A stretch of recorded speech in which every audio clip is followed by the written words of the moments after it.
Our first victim profile is of Paris Meacham. Detective John Norden with the East Palo Alto Police Department will give us the details of this case. Thank you. On July 22nd, 2009, it was 12:38 in the afternoon. East Palo Alto police officers were summoned to the 1100 block of Laurel Avenue on a report of a shooting victim. When they arrived, they found a man on the sidewalk on the corner of Laurel Avenue and Bay Road. They called the paramedics, but he was pronounced dead at the scene. He was identified as Paris Meacham, who was 18 years old and from the neighborhood. Despite all our efforts, we were unable to locate witnesses or gather the vital information we need to solve the case. We have a couple of phone numbers that we'd like to put out for persons who would like to call. They can be done anonymously. The first is our anonymous tip line at 650-853-8477, or our murder hotline, which is 188-MURDER-0. Thank you, Detective.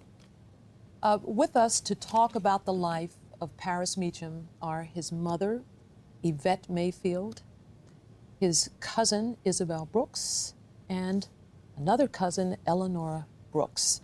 So thank you all for coming on this program. I know this is a very difficult time and hard time, but thank you very much. It took a lot of courage, I think, to come forward. So let me start first with Paris's mother. Can you tell us how was it you found out about your son's death?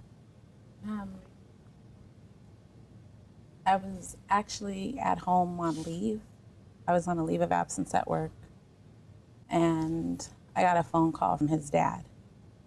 And at that same time, I was just on the phone with a friend of my younger son's mother, and we were talking about how every time she sees Paris, he's always so respectful, and something about his smile. And my phone clicked, and it was his dad.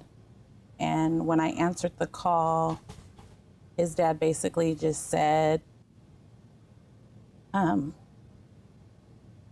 Paris is gone. And I kind of just said, what do you mean he's gone?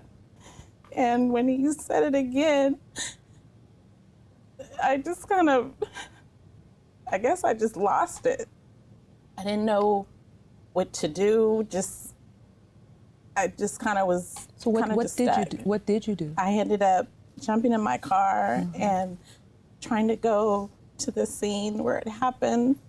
I was on the phone with one of my girlfriends who kept just telling me, he's gonna be okay when you get there, they're gonna be working on him.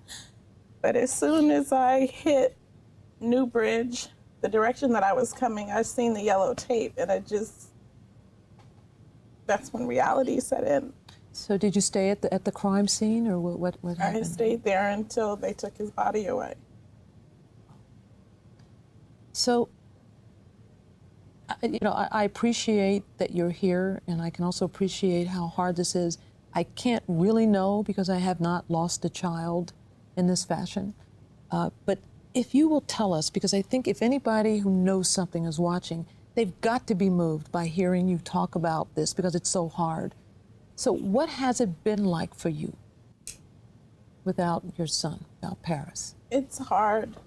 A lot of people say that I'm a very strong person when it comes to a lot of things, but I have my good days, I have my bad days. On my bad days, I just try and just remember him and how joyful he was. I mean, Paris used to clown around a lot. He was always joking, and sometimes I'd have to tell him, you need to be more serious about things, and he'd tell me, Mom, you worry too much. Or it was always something, He was the son, but he would try to act like he was my dad. Where are you going? Who are you going with? When are you coming back? There's just certain sides of him that other people probably never have seen in him. We have some photographs that you have been able to provide to us about Paris, and perhaps if we could take a look at some of those photographs, and their two cousins are here as well, and maybe you all could tell us a little bit about what those photos are showing. So there's a photo up now, and what's that a photo? He had went to the prom with one of his close friends, and He looks so happy there, doesn't he? they were. He's handsome, very handsome.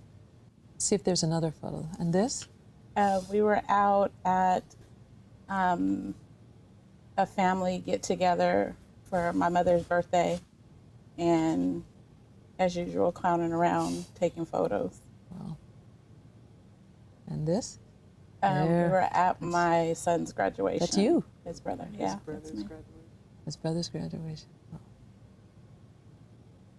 And him just at home doing him, Just be in Paris, just being Paris. right? And I think this is our last one.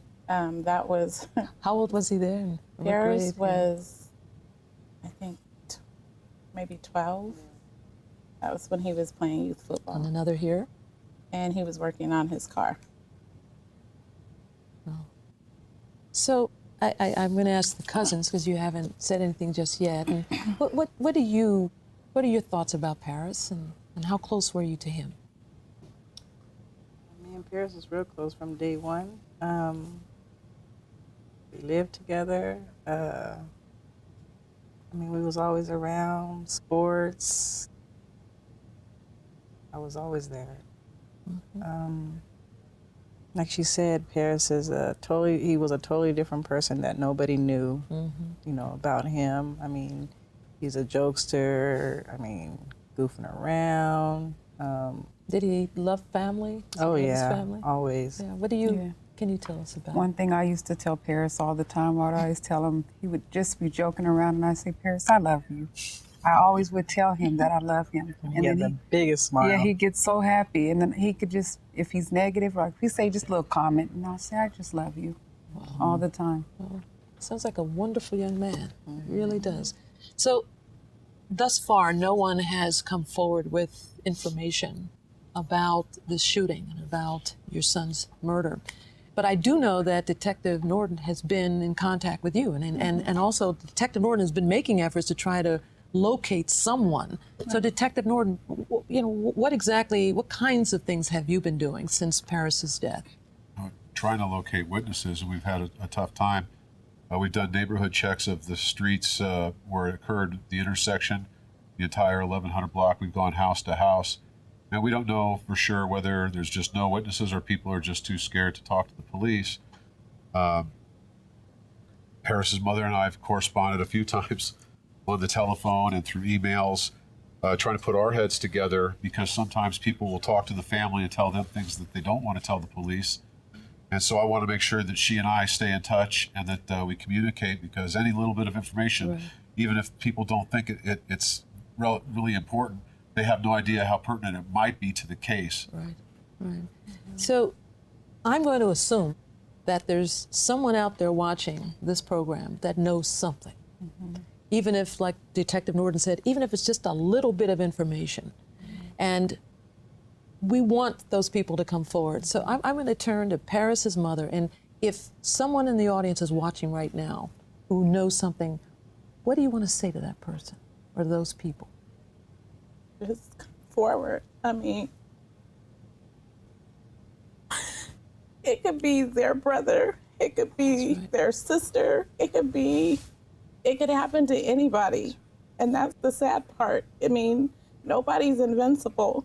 And it's just like I go through the pain, there's other families that are out there going through the same pain. And it's just not right. And how about you two? What do you have to say to somebody who might know something that could help bring justice in this case? It's just not worth it. I just want him to come forward. Yes. Just with anything. There's a lot of teenagers in East Palo Alto that know. They're just afraid to speak. Exactly. They're So worried you about. think there's some people who do know something? Yes, they I do. believe so. They have songs on Facebook, MySpace, and they're speaking of Paris, but no one wants to come and speak forward. Yeah. They're afraid to just say what they know. And just the little bit that they do know would be right if they just called. East Palo Alto is not that big. I mean, and everybody knows everybody and everybody's kids. They grew up with their mother. I mean, it's too small for no one not to know anything. So you feel somebody must know something. Yes. Definitely. And why is it you think people are not coming forward? They're afraid. Maybe if we can put out an award or do something or make sure that whoever does come forward, that they don't get in trouble or, you know, they're protected or something, you know. Right. Right. Some feel that they're not confident that they'll be protected, so they're Exactly. afraid to speak or to be labeled as a snitch. But But it always there takes are ways one. to protect their Right. identity. Yeah. We just want the information. Right. Yeah. Yeah. But it always takes one person to be the leader. One person to have some courage, right? To do the right thing. Absolutely. Right. And I would think that if anyone were a friend of Paris, Right. that a friend would step forward Right. and say Exactly. something, even Right. if it's anonymously, to give Right. some information. So that's what we're hoping that will come out of this conversation here. So at this time, I thank you. I thank both of you. And Detective, thank you for your work in the field. It will continue to do what you can to help solve this crime. And if any of you have any information about the death of Paris Meacham, all you have to do is make the call, 1-888-MURDER-0.